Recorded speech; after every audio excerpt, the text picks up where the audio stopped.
போன பாட்டுல நம்ம சிவன் அந்த அழிவு சக்தியை தன்னோக்கி ஈர்த்தார். சிவ ஈர்ப்பு விசையால் ஈர்த்தார். இப்ப இந்த அழிவு சக்தியை அண்ட பிரபஞ்சத்துல எங்க வீசி எறிஞ்சாலும் அங்க பேரழிவு நிகழும். அப்படி இருக்க சிவன் என்ன செய்ய போகிறார், பூமியை காப்பாத்த எந்த கிரகத்தை அழிக்க போறார் அப்படின்னு நம்ம எல்லாரும் ஆவலா எதிர்பார்த்துக்கிட்டு இருந்தா, மனுஷன் யாருமே எதிர்பார்க்காத ஒரு செயலை செய்யற. அந்த பேரழிவு சக்தியை அப்படியே ஒன்னாக்கி தான் உள்ள கைக்குள்ள கொண்டு வந்து அப்படியே வாய்க்குள்ள போட்டு முழுங்கிடுறாரு. அண்ட பிரபஞ்சத்துல எங்க பட்டிருந்தாலும் அது பேரழிவை ஏற்படுத்தி இருக்கும். ஆனா அழிவின் கடவுளான சிவனின் உடலுக்குள்ள போய் அது தஞ்சமடைந்து விட்டது. ஒரு வழியா இந்த பூலோகத்தையும் பூலோகத்துல வாழ்ற மனிதர்களையும் சிவன் மறுபடியும் காப்பாத்தி விட்டார். அந்த பக்கம் பூமாதேவி, பார், சிவன் அழிவின் கடவுள் உன் அழிவு சக்தியை தன்னுள் ஆட்கொண்டு விட்டார், இனி உன்னால் எதையும் செய்ய இயலாது அப்படிங்கிற மாதிரி தாரகாசுரன் கிட்ட எடுத்து சொல்ல அவன் கோவத்துல அங்க இருந்து போயிடுறான். அவன் போனதுக்கு அப்புறம் நம்ம அசுர குரு சுக்கராச்சாரியர் கிட்ட பூமாதேவி நன்றி தெரிவிக்கிறாங்க. என்ன காப்பாத்துற உங்களோட முயற்சியை பார்த்து எனக்கு சந்தோஷம், நிறைய மெனக்கட்டு இருக்கீங்க, நன்றிகள் அப்படின்னு சொல்லிட்டு நான் சிவனை பார்க்க போகணும்னு அங்க இருந்து மறைஞ்சிடறாங்க. அந்த பக்கம் நம்ம தாரகாசுரனும் குருநாதரையே திட்டுறான். இனி என்னோட முயற்சிகள் அனைத்தும் வீணானது, சிவங்கிட்ட சதியோட எல்லா பிண்டங்களும் கிடைச்சிருச்சு, இனி சதி மறுபடியும் மறுபிறவி எடுக்கிறதுல எந்த தடையும் இல்ல, எல்லாம் வீணா போச்சே அப்படின்னு வருத்தப்பட்டு பேசிக்கிட்டு இருப்பான். குருநாதர்கிட்டயே போதுமா, எப்ப பார்த்தாலும் ஏதாவது ஒண்ணு செய்யணும் அப்படின்னு பார்த்தா மொத ஆளா தடுத்து பாட்டுறீங்க, அபசகுணமா பேசுறீங்க, என்னோட ஒவ்வொரு நடவடிக்கையிலையும் அது சரியில்லை, இது சரியில்லை, அது தப்பு, இது தப்புன்னு சொல்லிட்டு தடையா இருக்கீங்களே, ஏன் இந்த சிஷ்ய மேல உங்களுக்கு பாசம் இல்லையா அப்படி இப்படின்னு கேட்க, அதுக்கு நம்ம குருநாதரோ எந்த ஒரு குருநாதரா இருந்தாலும் சரி, தன்னோட சிஷ்யன் எப்படிப்பட்டவனா இருந்தாலும் அவன் நல்லா இருக்கணும் அப்படின்னு தான் குருநாதர் ஆசைப்படுவார். என்ன சந்தேகம் கொள்ளாதே அப்படின்னு அவர் சொல்றார். ஆனா உனக்கு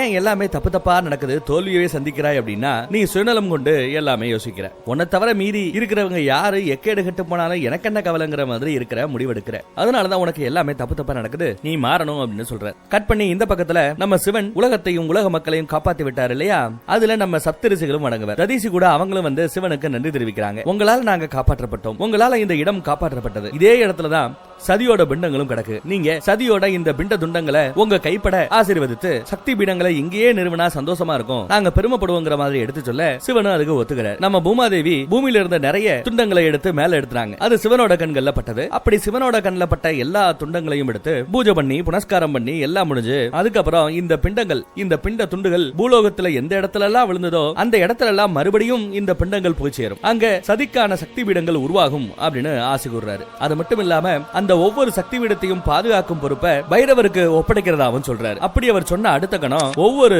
பிண்ட துண்டமும் அது விழுந்து அதோட இடத்துக்கு போய் சேருது. அங்க பைரவர் ஒருத்தர் பாதுகாப்புக்காக நிக்கிறார். இப்படியாக கிட்டத்தட்ட நிறைய பிண்டங்களை சக்தி பீடங்களா மாத்தியாச்சு. ஆனா இன்னும் ரெண்டு பிண்ட துண்டங்கள் மிச்சம் இருக்கு, அதையும் நம்ம சக்தி பீடமா மாத்திட்டோம்னா தான் என்னோட கடமை நிறைவேறும் அப்படிங்கிற மாதிரி சிவன் சொல்றாரு. அதே சமயம் அந்த பக்கம் நம்ம தாரகாசுரனுக்கு அப்டேட் போகுது. பையங்க தான் பூமியில இருந்து அப்டேட்டை தூது அனுப்பிட்டே இருக்கானுங்க. இந்த மாதிரி இன்னும் 2 துண்டங்கள் சிவனுக்கு வேணும், அந்த 2 துண்டுல ஏதாவது ஒரு துண்ட கூட நம்ம அழிச்சிட்டோம்னா ஆதிபராசக்தியோட மறுபிறவி அப்படிங்கிறது சாத்தியம் இல்ல அப்படின்னு தூது சொல்ல, அதை கேட்ட இவனுக்கு சந்தோஷம். இந்த தடவை நான் போல என் பிள்ளைகளை மட்டும் நான் அனுப்புறேன், என்னோட பிள்ளைகள் கொடுக்கப்பட்ட அந்த வேலையை சிறப்பா செய்து முடிப்பாங்க, போதுமா குருநாதா அப்படின்னு சொல்லி குருநாதரை வம்பளுக்கிறான். தன் பிள்ளைகளுக்கு செய்தி அனுப்புறான், ஏதாவது ஒரு துண்டையாவது அழிக்கணும் அப்படின்னு கட்டளை எழுதுறான். அந்த பக்கம் பார்த்தா நம்ம பூமாதேவியே, என்னால உங்களுக்கு உதவி செய்ய முடியும், அந்த 2 பிண்ட துண்டங்களை என்னால உங்களுக்கு காமிக்க முடியும் அப்படின்னு சொன்னா, இல்ல நான் கஷ்டப்பட்டு தேடி கண்டுபிடிக்கணும், அதனால நீங்க உதவி செய்ய வேண்டாம், இது என்னோட கடமை, என் தர்மம், இதை நான் செய்யணும் அப்படிங்கிற மாதிரி சொல்ல பூமாதேவியும் சிவனுக்கு நன்றி சொல்லிட்டு அங்க இருந்து புறப்பட்டு போயிட்டாங்க.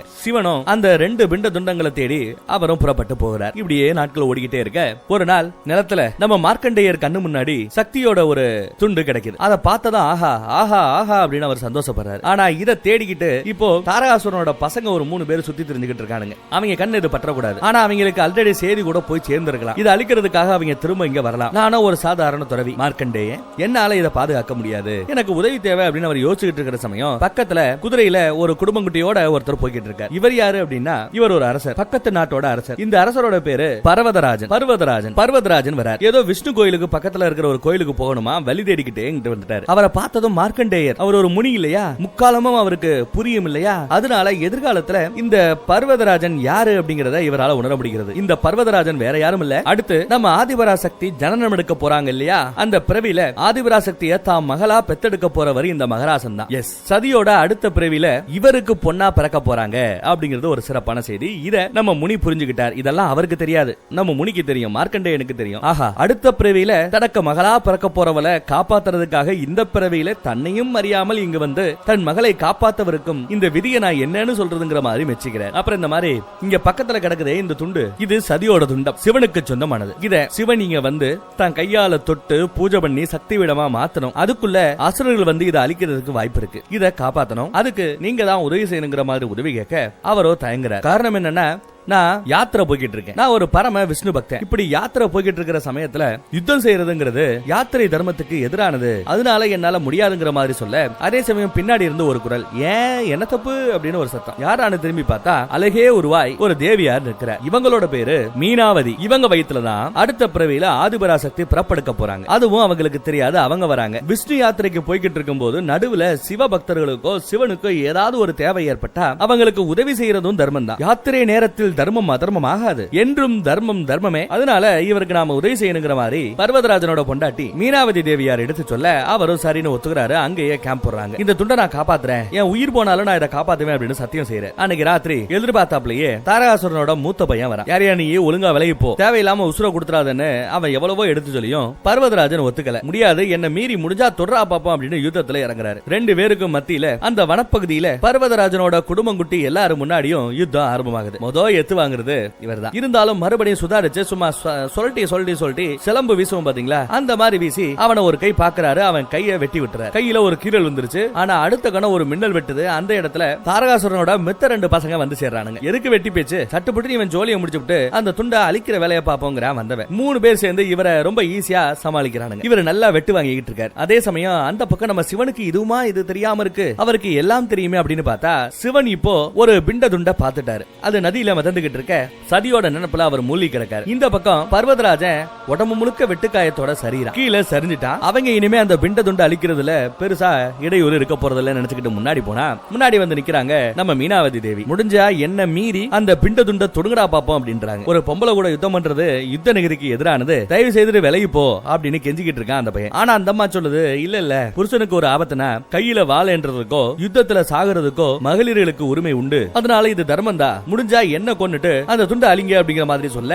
என்னன்னா இந்த பொம்பளை கிட்ட வெட்டியா பேசிக்கிட்டு நீ போய் அதை எடு, அந்த பொம்பளை நான் பாத்துக்கிறேன்னா அவங்கள ஒருத்தவன் சொல்ல, உடனே அந்த அண்ணன் ஓட அவனுக்கு முன்னாடி இவங்க வேகமா ஓடி போய் அந்த துண்டு மேல இவங்க அப்படியே மண்டி போட்டு அப்படியே மறைச்சாப்ல உட்காந்துக்கிறாங்க. இவங்க வயிற்றுல ஆதிபராசக்தி அடுத்த பிறவியில பிறப்படுக்க போறாங்க அப்படின்னா இப்போ அதே வயிறை வச்சு இந்த பிறவியில சதியோட பிண்டத்தை இவங்க இப்ப காப்பாத்திக்கிட்டு இருக்காங்க. அப்போ பொம்பளைன்னு கூட பார்க்காம கத்தியால ஓங்கி அவங்களோட முதுகுல கொத்த போக எங்கேயோ இருந்து வந்த அம்பு அவனோட வாளை தட்டி விடும். யாரானு திரும்பி பார்த்தா அழகோட ஒட்டுமொத்த ரூபமா அங்க பர்வதராஜனுக்கும் மீனாவதி தேவிக்கும் பிறந்த கங்கா தேவியார் வந்து நிக்கிறாங்க. எங்க அப்பா அம்மாவை கொல்றதுக்கு முன்னாடி முடிஞ்சா என்ன தொடுங்கடா பாப்போம் அப்படின்னு சிங்க மாதிரி வந்து நிக்கிறாங்க. இவங்க ஒரு நல்ல வில்வித்தைக்காரி, அதனால அடுத்த அம்பை விட்டு இவனை ஒரு கை பார்க்கலான்னு பார்த்தா அவன் கத்திய விட்டு எரிஞ்சு இவங்களோட வில்ல உடைச்சிருவான். அப்புறம் கீழே விழுந்த அந்த வாள் எடுத்து வேகமா போய் கங்கா தேவியோட கழுத்தை வெட்ட போவான் பாருங்க. அந்த கணம் தான் அந்த பக்கம் நம்ம சிவன் அதுக்குள்ள அவர் கையில எடுத்த அந்த பிண்ட துண்டுக்கு சக்தி பீடமா வச்சு அதுக்கு செய்ய வேண்டிய எல்லா காரியமும் செஞ்சுட்டு அதுக்கப்புறம் முழிப்பார். இந்த பக்கம் வாள் கங்கா தேவியோட கழுத்துக்கு வந்துருச்சு. கரெக்டா வெட்ட போற சமயம் ஒரு போர்ஸ் அவனை தடுக்குது. என்னடான்னு பார்த்தா அங்க இருந்து இங்க நம்ம சிவன் வந்து விட்டா, அதுவும் எப்படி ருத்ர ரூபத்துல வந்து நிக்கிறார். இவங்க எல்லாம் 5 அடி 6 அடி இருப்பாங்கன்னா மனுஷங்க 60 அடி உயரத்துல இருக்காரு. பார்த்து மிரண்டு போய் ஆட்கள் தெரிச்சு ஓடிறானுங்க. இவங்க எல்லாம் சிவனை கும்பிட்டுக்கிட்டு இருக்காங்க. பசங்க எல்லாம் தெரிச்சு ஓடின பிறகு இவரு அந்த மனித ரூபத்துக்கு மாறுறாரு. சதியோட பிண்ட துண்டங்கள்ல கடைசி துண்டு இது. அதை தான் கையால எடுத்து அதுக்கு மார்க்கண்டேயர் முன்னாடி செய்ய வேண்டிய அந்த சடங்கெல்லாம் செஞ்சு முடிச்சு அதையும் சக்தி பீடமா உருவெடுத்து விட்டார். எல்லாம் நல்லபடியா முடிஞ்சதுக்கு அப்புறம் மார்க்கண்டேயர் இந்த மாதிரி உங்க பொண்டாட்டியோட இந்த கடைசி துண்டை பாதுகாக்கிறதுக்காக இந்த குடும்பம் எவ்வளவு கஷ்டப்பட்டுச்சு அப்படிங்கிற அந்த மேட்டர்லாம் எடுத்து சொல்ல அவரும் சந்தோஷப்பட்டார். அதே கணம் நம்ம நந்தி அங்க வராரு. வந்து நீங்க நினைச்ச மாதிரியே சக்தியோட பிண்ட துண்டங்கள் எல்லாத்துக்குமே சக்தி பீடங்கள் அமைச்சாச்சு, இதுக்கப்புறம் நீங்க கைலாயத்துக்கு வந்துடலாமே அப்படின்னு வந்து வேண்டி கேட்பான். அதே சமயம் நம்ம கங்கா தேவியா இருக்காங்கல்ல, அவங்க என்ன சொல்றாங்க, எங்களோட ஒரு விருப்பம், இன்று ஒரு நாள் மட்டும் நீங்க இங்க இருக்கணும், எங்க கையால நீங்க சாப்பிட்டுட்டு போகணும், அந்த பாக்கியத்தை எங்களுக்கு தாங்க அப்படின்னு வேண்டி கேட்க தன் சதியோட இந்த பிண்ட துண்டை காப்பாத்துறதுக்காக இந்த குடும்பம் எவ்வளவு கஷ்டப்பட்டுச்சு அப்படிங்கறத உணர்ந்து சரின்னு ஒத்துக்கிறாங்க. ஒரு பக்கம் அன்னைக்கு ராத்திரி நம்ம சிவன் ஒரு ஓரமா உட்காந்து சதியை நினைச்சு வருந்திக்கிட்டு இருக்க பிரம்மாவும் விஷ்ணுவும் அங்க வருவாங்க. வந்து இதையே நினைச்சுக்கிட்டு இருந்தா எப்படி இருந்தாலும் சதி அடுத்து மறுபடியும் பிறப்படுப்பார், உங்களை வந்தடைவார், வருத்தப்படாதீங்கன்னு அட்வைஸ் பண்ணா இல்ல போதும்பா போதும் ஜாமிகளா போதும், காதல் வேண்டான்னு நண்பர்களான நீங்க கேட்கல, பாத்துக்கலாம்டா மச்சான் அது இதுன்னு சொல்லி என்ன காதலிக்க தூண்டிங்க. கல்யாணம்னு வரும்போது கூட வேண்டாம் எதுக்கு வம்பு வேண்டாம் அப்படின்னு விலகி போனேன். அப்பயும் நீங்க கேட்காம நாங்க இருக்கண்டா மச்சான் அப்படின்னு கல்யாணத்தையும் ரெடி பண்ணீங்க. கல்யாணமும் ஆச்சு. அடுத்து என்னாச்சு? கல்யாணமான அந்த நாள்ல இருந்து இன்னைக்கு வரைக்கும் எனக்கும் சரி என் பொண்டாட்டிக்கும் சரி வேதனைகள் மட்டும்தான் மிஞ்சியது. காதல்கிற அந்த மாய வலையில நான் வீழ்ந்தது போதும். இனி எனக்கு அன்பு வேண்டாம், பாசம் வேண்டாம், மையல் வேண்டாம், குடும்பம் வேண்டாம், குட்டி வேண்டாம், ஆள விழுங்கடா சாமி. இந்த மாய வலைக்குள்ள மறுபடியும் நான் விழ விரும்பல.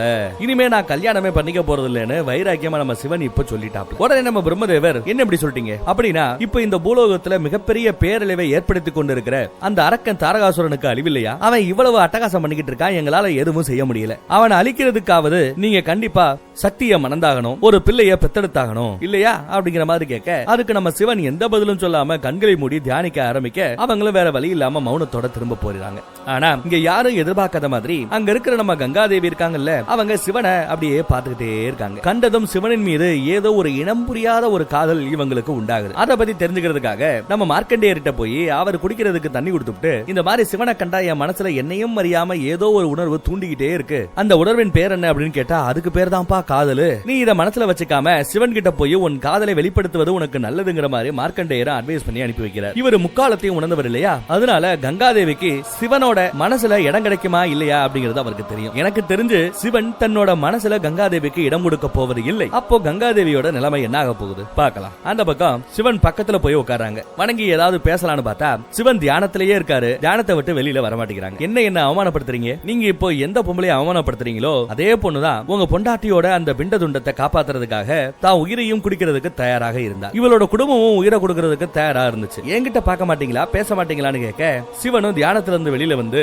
அதுக்கு தேங்க்ஸ் சொல்றாரு. வேணும்னா ஒரு வரம் கேள், நீ பண்ண அந்த உதவிக்காக உனக்கு நான் ஒரு வரம் தர ரெடியா இருக்கிறதாக சொல்றாங்க. இவங்களும் இல்ல, அது வந்து எனக்கு ஒரு மனசுக்கு பிடிச்ச ஒரு வரன் இருக்கு, ஆனா அந்த வரனுக்கு தான் என்ன பிடிச்சிருக்கா இல்லையா அப்படிங்கறது தெரியலங்கிற மாதிரி எடுத்து சொல்ல, அவ்வளவுதானே, இதுல வரம் கொடுக்கறதுக்கு என்ன இருக்கு, நீயே போ, உனக்கு பிடிச்ச அந்த வரன் கிட்ட போய் இந்த மாதிரி எனக்கு உங்களை பிடிச்சிருக்கு அப்படின்னு அந்த மாப்பிள்ளை கிட்ட எடுத்து சொல்லு, மாப்பிள்ளை ஒத்துக்கிட்டா கல்யாணம் தானே அப்படிங்கிற மாதிரி சிவன் சொல்ல, இல்ல அதுக்கு தான் நான் இப்ப மாப்பிள்ளையான உங்ககிட்ட பேசிக்கிட்டு இருக்கேன். எப்படி மாப்பிள்ளையான உங்ககிட்ட பேசிக்கிட்டு இருக்கேன், எனக்கு உங்க மேலதான் காதல், என்ன கல்யாணம் பண்ணிக்கிறீங்களா அப்படின்னு கேட்க, சிவனுக்கு வரும் பாருங்க கோவம். நிறுத்து, என்ன நினைச்சுக்கிட்டு இருக்க, இந்த நினைப்ப உன் மனசுல இருந்து இந்த கணமே அழித்து விடு அப்படின்னு கோவத்துல கொப்பளிக்கிறார். அதுதான் உனக்கு நல்லது அப்படிங்கிறாரு. சொல்லிட்டு மறுபடியும் தியானத்துக்குள்ள போயிட்டாப்ல. ஆனா கங்காதேவியோ என் விருப்பத்திலேயோ என் எண்ணத்திலேயோ என்ன குறை கண்டீங்க, நான் போராடுற குணம் உண்டவன், எவ்வளவு தடைகள் வந்தாலும் அந்த தடைகளை எல்லாத்தையும் தாண்டி ஓடிக்கொண்டே இருக்கும் கங்கா நதி நான், எல்லா தடைகளையும் மீறி நான் உங்களை வந்தடைவேன் அப்படின்னு சிவன் தியானத்துல இருக்க அவர் முன்னாடி சொல்றாங்க. சிவனோ தியானத்துல இருந்து மறுபடியும் வந்து, இல்ல அது நடவாத காரியம், தேவையில்லாம நீ கஷ்டப்படாத அப்படின்னு எடுத்து சொல்றாரு. ஆனால் அவங்க விரும்பாது தெரியல, நீ நினைப்பது நடவாது, என் உடல் பொருள் ஆவி அத்தனையுமே என் சதிக்காக நான் ஏற்கனவே அர்ப்பணித்து விட்டேன், இனி என்னிடம் கொடுப்பதற்கு எதுவுமே இல்லை அப்படிங்கிற மாதிரி கைய வரிச்சாரு நம்ம சிவன். சதியை நினைச்ச இந்த மனசால என்னால வேற யாரையும் நினைக்க முடியாது அப்படிங்கிற மாதிரி சிவன் சொல்ல, உடனே கங்காதேவியாரும் அதே மாதிரிதான், சிவனை நினைச்ச என் மனசால இனி வேற ஒரு ஆண்மகனை என்னால நினைச்சு கூட பார்க்க முடியாது, உங்களுக்கு ஒரு நியாயம் எனக்கு ஒரு நியாயமா அப்படிங்கிற மாதிரி இவங்க பாயிண்ட் பிடிக்கிறாங்க. சிவனுக்கு என்ன சொல்லணும் தெரியல, பட் இருந்தாலும் சொல்றாரு, கங்கா நான் சொல்றத கவனமா கேளு, என்ன கல்யாணம் பண்ணணுங்கிற அந்த எண்ணத்தை உன் மனசுல இருந்து வேரோட அறுத்து எரியுங்கிறாரு. ஏற்கனவே நான் உனக்கு ஒரு வரம் கொடுக்கறதா சொல்லி இருந்தேன், அந்த வரத்தை நான் இப்போ உனக்கு கொடுக்கிறேன், நீ ஒரு நதி, உன் கூட பிறந்தவங்க எல்லாருமே நதி, அவங்கள நீ இன்னும் கொஞ்சம் சிறப்புற்று இருப்பாய், கங்கா நதியான உன்னோட நதியில இந்த இடத்துல யாரெல்லாம் வந்து நீராடுறாங்களோ அவங்களோட பாவம் எல்லாம் பறந்தோடும், அவங்களுக்கு புண்ணியத்தை அள்ளி அள்ளி தரக்கூடிய கங்கா அன்னையாக நீ மனிதர்களுக்கு இருப்பாய் அப்படிங்கிற மாதிரி ஒரு ஆசை கொடுக்கிறாரு, வரம் கொடுக்கிறார். வரத்தை கொடுத்துட்டு அப்படியே மனுஷன் எந்திரிக்கும் போது கங்காவோட அப்பாவும் அம்மாவும் அங்க வராங்க. அவங்க வந்ததும் சரி நான் கிளம்பலாம் நினைக்கிறேன், போயிட்டு வரேன் அப்படின்னு சொல்றாரு. உடனே அவங்களும் கையெடுத்து கும்பிட்டு அனுப்பி வைக்கிறாங்க. ஆனா கங்கா மட்டும் அழுதுகிட்டே இருக்கா. நில்லுங்க, போறதுக்கு முன்னாடி என் கேள்விக்கு பதில் சொல்லிட்டு போங்க அப்படின்னு கேட்கிறா. ஒரு கால் எதிர்காலத்துல உங்களுக்கு என்னைக்காவது மறுமணம் செய்து கொள்ள ஆசை வந்தால், கல்யாணம் பண்ணிக்கிறதுக்கு நீங்க தயாராக இருந்தா அந்த கணம் என்ன கொஞ்சம் நீங்க நினைச்சு பாப்பீங்களா, அன்னைக்காவது உங்களையே எண்ணி வாழ போற இந்த கங்கையை ஏத்துப்பீங்களா அப்படின்னு கேக்குறாங்க. அந்த வாய்ப்பையாவது கொடுப்பீங்களா அப்படின்னு கேக்குறாங்க. குறைஞ்சபட்சம் எதிர்காலத்துல என்னைக்காவது ஒரு நாள் சிவனுக்கு மறுபடியும் கல்யாணம் பண்ணணுங்கிற அந்த ஆசை வரும், அன்னைக்கு நமக்கு ஒரு வாய்ப்பு இருக்கின்ற அந்த எண்ணத்தோட நான் வாழலாம் இல்லையா, அந்த ஆசையாவது நீங்க நிறைவேற்ற கூடாதா அப்படின்னு கேட்டா அதுக்கும் வாய்ப்பு இல்லைங்கிறாரு நம்ம சிவன். என் மனசை சதி ஆட்கொண்டு இருப்பதால் இன்னொரு பெண்ணுக்கு என் மனதில் இடமில்லை அப்படின்னு சொல்லிடுறாரு. என்னோட மறுமணம் அப்படிங்கிறது சதியோட புனர்ஜென்மத்துக்கு பிறகுதான் நடக்கும் அப்படின்னு சொல்லிட்டு மனுஷன் அங்க இருந்து நடந்து போக ஆரம்பிச்சிருக்காரு. பின்னாடியே கங்காதேவி அழுதுகிட்டு இருப்பாங்க. அந்த பக்கம் நம்ம தாரகாசுரனும், இப்போ பூமியில யாருமே தேவர்களை நோக்கி யாகம் பண்றது இல்ல, தேவரோட சக்தியும் குறைஞ்சுகிட்டே வருது, இப்போ சரியான தருணம், நாம சொர்க்கத்தை போதெடுத்து போகலாங்கிற மாதிரி தாரகாசுரன் சொல்றேன். அதுவும் போர்னா நேரடி யுத்தம் கிடையாது, மறைமுக யுத்தம் பண்ணணுமா. மங்களகரமா இருக்கக்கூடிய சொர்க்கத்தை அமங்கலப்படுத்தணும், அசிங்கப்படுத்தணும், அதற்கான வேலைகளை செய்யுங்க அப்படின்னு குறுக்கு வழியில ஏதோ ஒன்னு சொல்றாங்க.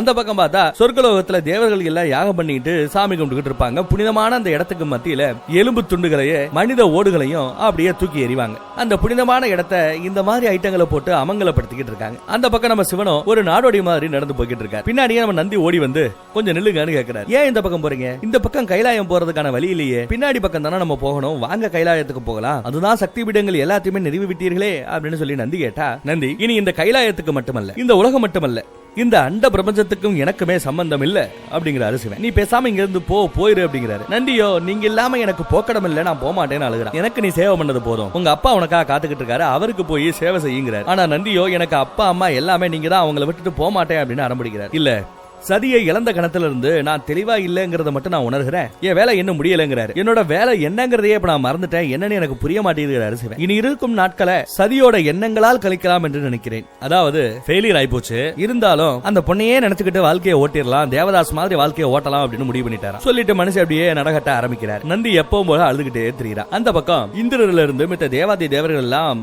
பிரம்மலோகத்துக்கு போய் பிரம்மர் கிட்ட வேண்டி கேட்டுறாங்க. இந்த மாதிரி அவங்க மங்களகரமான நம்ம சொர்க்கத்தையே அமங்கலப்படுத்திட்டாங்க, புனிதத்தன்மை கெட்டு போச்சு, மறுபடியும் புனிதத்தன்மையை அங்க கொண்டு வரணும் அப்படின்னு சொல்லி அழுது புலம்பிக்கிட்டு இருக்காரு. இந்த தேவலோகம் பவித்திர தன்மையை இழந்து விட்டது, இழந்த அந்த பவித்திர தன்மையை மீண்டும் கொண்டு வரணும், அதுக்கு ஒரு யோசனை சொல்லுங்க அப்படின்னு சொல்லி கேட்கறாங்க. அதுக்கு நம்ம பிரம்மரோ, பூலோகத்துல ஒரு நதி இருக்கு, அந்த நதியில நீ நீராடினா புனிதத்தன்மை இழந்த அந்த தன்மையை மறுபடியும் நம்ம மீட்டெடுக்கலாங்கிற மாதிரி எடுத்து சொல்ல, ஆனா அந்த நதி எங்கே இருக்கிறது அப்படிங்கிற மாதிரி நம்ம இந்திரர் கேட்க, பூமியில ஒரு மகா தீர்த்தம் இருக்கா. பிரம்மதேவர் சொல்றாரு, பூலோகத்துல பர்வதராஜனுக்கும் மீனாவதி அப்படிங்கிற ஒரு தேவியாருக்கும் ஒரு அழகான பெண் குழந்தை பிறந்தது. அந்த குழந்தையோட பேரு கங்கை. பர்வதராஜனோட மத்த பொண்ணுங்க மாதிரியே அவளும் நிலையற்றவள், ஆனாலும் அற்புதமான குணம் கொண்டவள். அவ இந்த பூலோகத்தை சேர்ந்தவங்களுக்கு மிகப்பெரிய அனுகூலத்தை செய்து கொண்டிருக்கிறார். அவளோட நீருக்கு தான் உலகத்தில் இருக்கக்கூடிய அநேக பாவங்களை போக்கக்கூடிய அந்த சக்தி இருக்கு. அது மட்டும் இல்லாம நம்ம சிவனும் கங்கைக்கு ஒரு வரம் கொடுத்திருக்கிறார், என்றும் பவித்திரத்தோடு நீ இருப்பாய் அப்படின்னு கங்கைக்கு வரம் கொடுத்திருக்கிறார். அவரோட தண்ணி பட்ட கலங்கமெல்லாம் தீந்து போகும் அப்படின்னு நம்ம பிரம்மதேவர் எடுத்து சொல்ல, அப்படியா, அருமை அருமை. ஆனா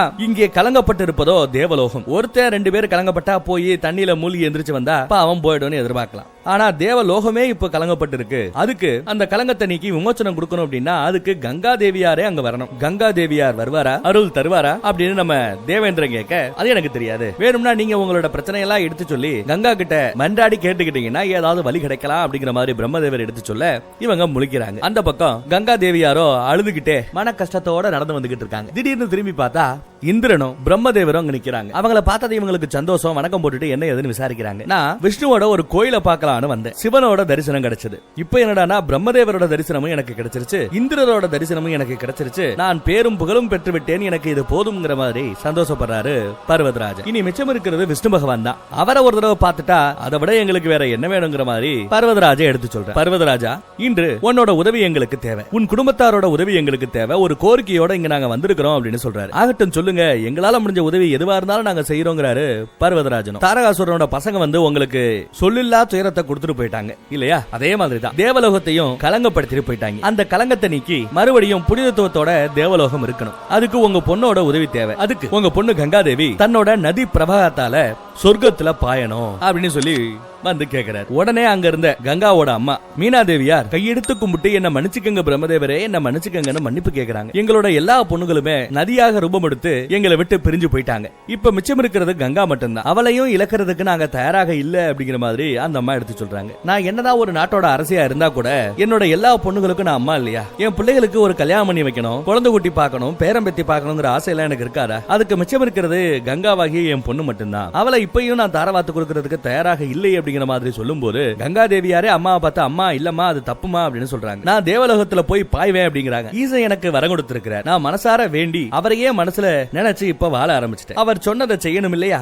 அது என்னோட தர்மம் இல்லையா, எனக்கு கொடுத்த அந்த வரம் வீணா போக கூடாது இல்லையா, அதுக்காகவாது நான் தேவலோகம் போவேன், அந்த இடத்தை நான் பவித்திரமாக்குவேன் அப்படிங்கிறாங்க கங்காதேவி. ஆனா நான் சொர்க்கத்துக்கு போறதுக்கு முன்னாடி இந்த இடத்துல தெய்வங்களாகிய உங்களுக்கு முன்னாடி ஒரு சபதம் எடுக்கிறேன் அப்படின்னு சொல்றாங்க, சத்தியம் பண்ண போறாங்களா. இப்போ தேவலோகம் போற நானு மறுபடியும் இந்த பூலோகத்துக்கு வரணும் அப்படின்னா, இந்த பூலோகத்துல நான் பாயணும் அப்படின்னா சிவபெருமானே, அந்த சிவபெருமானே என்னை ஆவாகனம் செய்து கொள்ள வேண்டும் அப்படின்னு சொல்றாங்க. ஆனா அந்த பக்கம் பெத்த மனசு பதறுது, துடிக்குது. அதை புரிஞ்சுக்கிட்டு நம்ம பிரம்மதேவரோ, மீனா தேவியாரே நீங்க கவலை கொள்ள வேண்டாம், உங்களுக்கு மறுபடியும் இன்னொரு குழந்தை பிறக்கும் அப்படிங்கிறாரு. ஆனா இந்த தடவை அவ நதியா உருவம் கொள்ள மாட்டாள். உங்க எல்லா குழந்தையும் நதியாயிடுச்சுன்னு வருத்தப்படுறீங்கல்ல, அந்த குழந்தை நதியாக மாட்டா அப்படின்னு அருள் சொல்றாரு. பிறக்க போற அவதான் உங்களோட கனவு எல்லாத்தையுமே நிறைவேற்றுவா அப்படின்னு அருள்வாக்கு சொல்றாரு. அதை கேட்ட அம்மா கொஞ்சம் சந்தோஷப்படுறாங்க. கங்காதேவிக்கு பிரியா விட கொடுத்து அனுப்புறாங்க. அவங்களும் அப்பா அம்மா காலில் விழுந்து வணங்கி தேவலோகத்தை நோக்கி புறப்பட்டு போறாங்க. பிரம்மதேவரோட ஆட்சியோட கங்கா தேவியார் அப்படியே அங்க நதியாராரு. மனித உருவத்துல இருந்து நதியாகி அந்த நதியை அப்படியே அவரோட கமண்டல குண்டலத்துல பிடிச்சுக்கிறார். கங்கா தேவியை எடுத்துக்கிட்டு தேவலோகத்தை நோக்கி புறப்பட்டும் போயிறாரு. அந்த பக்கம் நம்ம சிவன் பின்னாடியே நந்தி போய்கிட்டு இருக்கா. இல்ல வந்துருங்க அப்படின்னு விடாம கேட்டுக்கிட்டே இருக்கா. கைலாயம் வந்துருங்க. இந்த பக்கம் நம்ம மீனாவதி ராத்திரி நேரம் தூங்கிக்கிட்டு இருக்கும் போது திடீர்னு அவங்க கனவுல நம்ம ஆதிபராசக்தியே வராங்க. கனவுல வந்த அந்த ஆதிபராசக்தியோ, நீயும் உன் புருஷனும் சேர்ந்து என்னோட பிண்ட துண்ட காப்பாத்துறதுக்காக உங்க உசுரையே கொடுக்கறதுக்கு தயாராயிட்டீங்க. அது மட்டும் இல்லாம உன் பொண்ண தேவலோகத்துக்கு நதியாய் பிரம்மதேவர் கூட்டிட்டு போறாரு. அப்ப உனக்கு ஒரு அருள்வாக்கு கொடுத்தாரு. அந்த அருள்வாக்கு இப்போ உண்மையாக போகுது. உனக்கு ஒரு அருமையான குழந்தை பிறக்க போகுது. உலகமே போற்றி புகழக்கூடிய லெவலுக்கு அந்த குழந்தை இருக்கும். உன்னோட பெண் குழந்தைகள் எல்லா பேருக்கு நீ என்ன செய்யணும்னு ஆசைப்பட்டியோ அதை எல்லாத்தையும் இந்த குழந்தைக்கு செஞ்சு நீ சந்தோஷப்படுவ. அது மட்டும் இல்லாம உனக்கு குழந்தையா பிறக்க போறது வேற யாரும் இல்ல, நானே உன் குழந்தையாக பிறக்க போகிறேன் அப்படின்னு அருள்வாக்கு சொல்றாங்க. சொன்னதோட மட்டும் இல்லாம அப்படியே தேஜஸ் வடிவில இருந்து மீனா தேவியோட வயித்துல போய் அவங்க புகுந்துக்கிறாங்க. சதி தேவியோட அடுத்த ஜனனம் சாத்தியமானது. மித்த கதையை நெக்ஸ்ட் எபிசோட்ல பார்ப்போம். தேங்க்யூ.